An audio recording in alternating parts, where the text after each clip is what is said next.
So episode 20 opens up with Seiryu getting chewed out by Iza overtaking the Black Shinkalion out, and Seiryu's whole justification is the Green Shinkalion.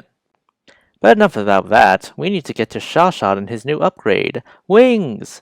Why does Shashot need wings when he can fly? It's not like they're jet boosters or anything, they're just cosmetics, aka, let's sell toys. He also has another thing, a personality rater. I'm sure this will be useful for villains.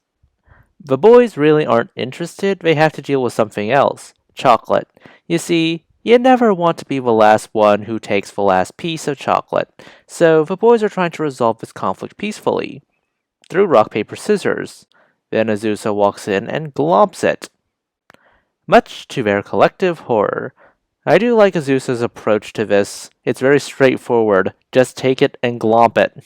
Meanwhile, the maintenance guys call, and they are doing repairs, and they are not happy at what happened in the last two episodes.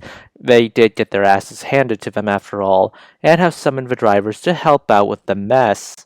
Basically, this leaves Azusa and Shashot, who are basically the ones doing nothing, though Shashot takes offense to the idea that he does nothing. Then he takes even more offense to the idea of being mistaken for a toy. Then he leaves and goes to Commander Izumi to learn what exactly his purpose is. Commander Izumi gives a really bad "this is how engineers sound when they try to speak to the human on their regular terms" explanation. Yeah, so basically he compared him to Wasabi, so Shashot gets called a toy and gets called Wasabi. He's totally running off. He leaves a note and just takes off.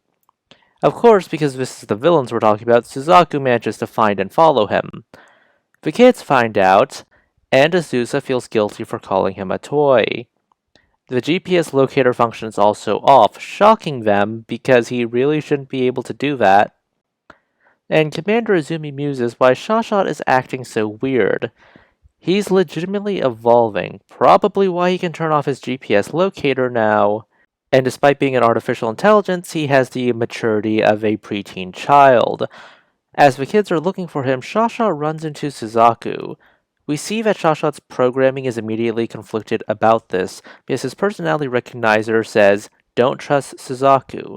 But as the conversation goes, Shashot begins overwriting his own programming, basically saying, "She is more trustworthy than what my programming is saying." Suzaku is basically saying what Shashot wants to hear. Both of them are not human, and honestly, why should they be? He begins trusting her enough to accept data cards from her. The fact that she knows about how to alter Shashot's programming using the Shinkalion data keys will be a plot point not in this episode, but in a later episode.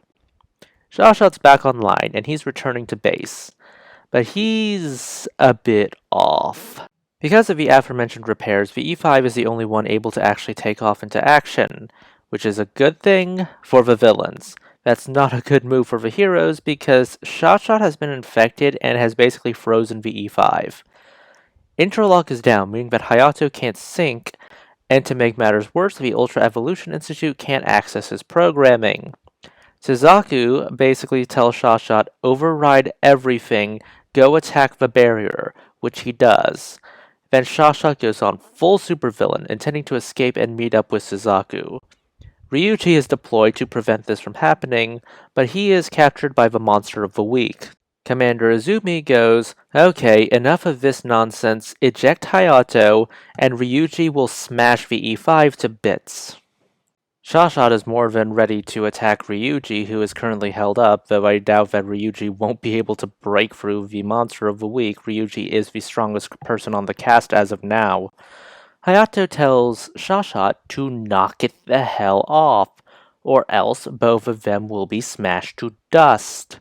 Well, their dreams will be smashed to dust. Hayato is still going to be alive because of the whole ejection bit.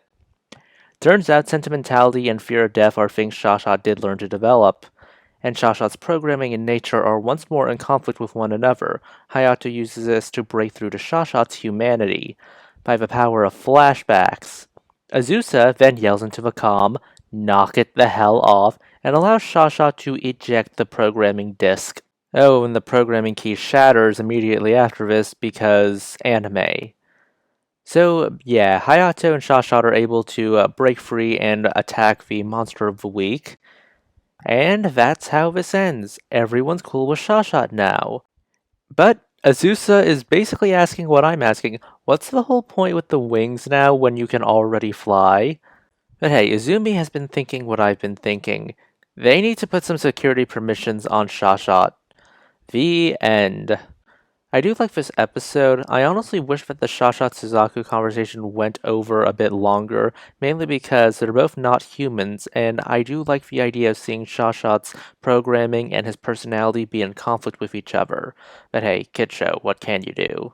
I just like how unnerving Shashot is when he returns to base, and Hayato's whole "get yourself together" speech.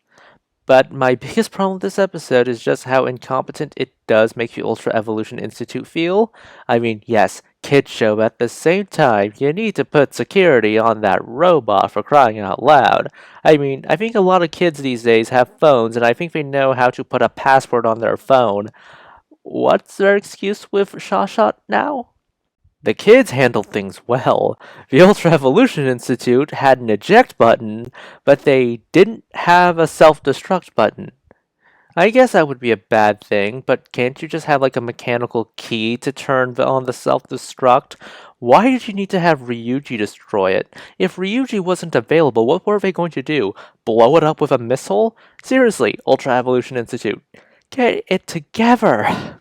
Those are just my thoughts. Please consider liking, subscribing, tipping the channel on Ko-fi. This is Cyril signing off.